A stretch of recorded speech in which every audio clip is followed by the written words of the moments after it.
Dans le cadre de l'illustration pratique du cours de prévention des risques et gestion des catastrophes climatiques, le professeur Jean-Marie Savouchimike, en compagnie des étudiants de Master 2, Options Sécurité alimentaire et changement climatique de l'EANSI, ont effectué le 21 mai 2024 une visite guidée sur les centrales hydroélectriques de Kirassa, Colline Gawaniro, complètement détruit par les glissements de terrain. Cet enseignant-chercheur a passé au peigne fin les différentes formes et les réseaux de cet incident géologique avec des impacts et une sévérité extrême en termes de destruction des maisons, des champs et de l'environnement. Les glissements de terrain avec des impacts très importants qu'on observe sur ce terrain. En effet, lorsqu'on observe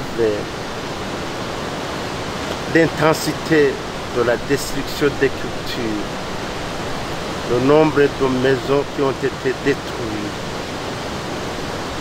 et les dégradations, les fortes dégradations environnementales qui se sont produites sur ce terrain, il s'agit d'une perturbation grave de fonctionnement de cette communauté rurale. Les faits sont donc là. La longueur de ces mouvements de terrain s'effectue sur 1 km 300 mètres et la largeur sur 1 km. Donc, lorsqu'on regarde l'impact et la sévérité de cette destruction, nous pouvons dire que dans cette zone, les risques de glissement de terrain devraient être intégrés dans les plans communaux de développement communautaire. Le professeur expert en prévention des risques et gestion des catastrophes climatiques n'a pas manqué de dresser une liste des conséquences de ces glissements de terrain avec leur cortège de malheurs. L'ensemble du versant est constitué par un affleurement granitique, folié, diaclasé,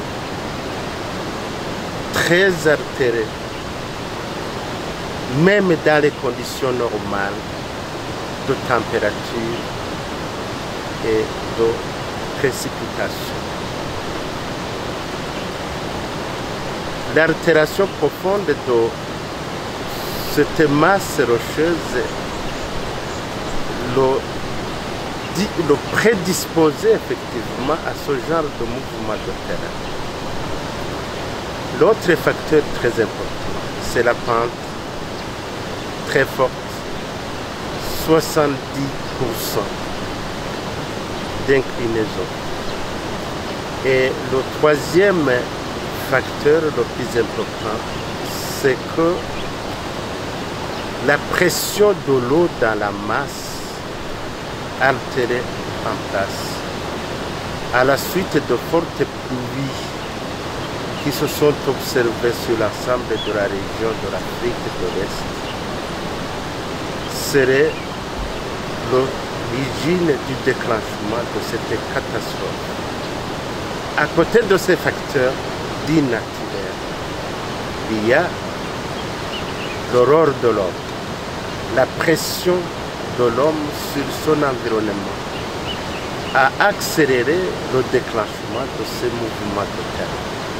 Il n'y a pas d'équivoque.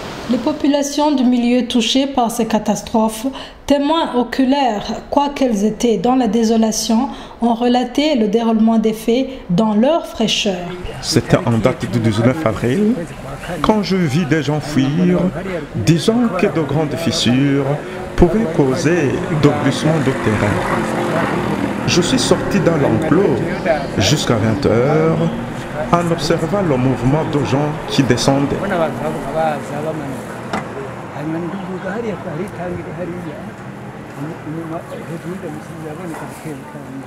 Je suis alors monté vers le tank d'eau lorsque le veilleur m'interpella de rebrousser chemin.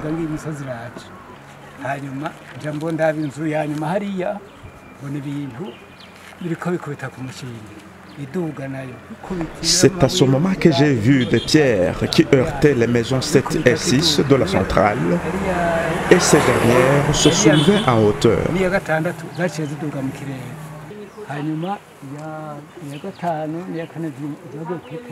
Les maisons 4 et 5 sont enfoncées sous le terrain de basketball.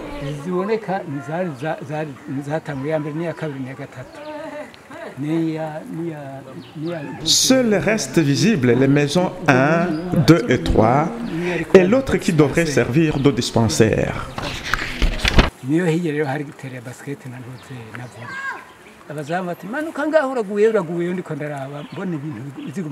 Les veilleurs ont insisté et j'ai vite quitté les lieux pour regagner la route où il y avait des gens, des policiers qui intimaient la population à se rendre à Gitaza ou à l'autre côté de la rivière Kirasa. C'était un vendredi du 19 avril et dans les environs de 8 heures, la terre commençait à se fissurer. Comme il y avait déjà une fissure antérieure, on pensait que c'était la continuité.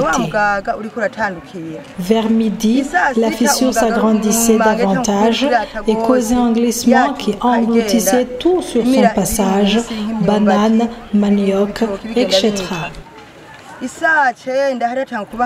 À 15 heures, le glissement avait déjà emporté l'église libre. À 17 heures, la profondeur de la fissure avait déjà séparé la colline en deux parties et c'était la désolation totale. À 19 heures, toute la colline avait glissé. À 20 heures, toute la population quittait les lieux. On a juste sauvé les enfants, laissant derrière nous tous nos biens et notre bétail. Malheureusement, nous avons perdu un enfant. Ses parents croyaient qu'il avait pris la fuite comme les autres, alors qu'il avait déjà perdu la vie. Cet éminent chercheur n'a pas manqué d'anticiper sur les prédictions, tout en rappelant les mesures d'anticipation de ces catastrophes. La première chose qu'il faut tenir en compte, il faut laisser le paysage se régénérer naturellement, se stabiliser si c'est possible, mais j'ai l'impression que la stabilisation restera très difficile lorsqu'on observe ces fractures, ces fissures généralisées sur l'ensemble du bassin. Je redoute que dans les prochaines années, le même phénomène peut se poursuivre et avec beaucoup de dégâts environnementaux cette fois-ci. Je viens de dire que les cultures ont été complètement détruites, les maisons complètement détruites. Heureusement d'ailleurs que ce phénomène a donné des signaux pendant la journée, il était vers 15 heures. Il a donné la chance à la population locale de prendre fuite à temps. On nous parle d'une seule victime d'un enfant qui aurait péri dans cette catastrophe.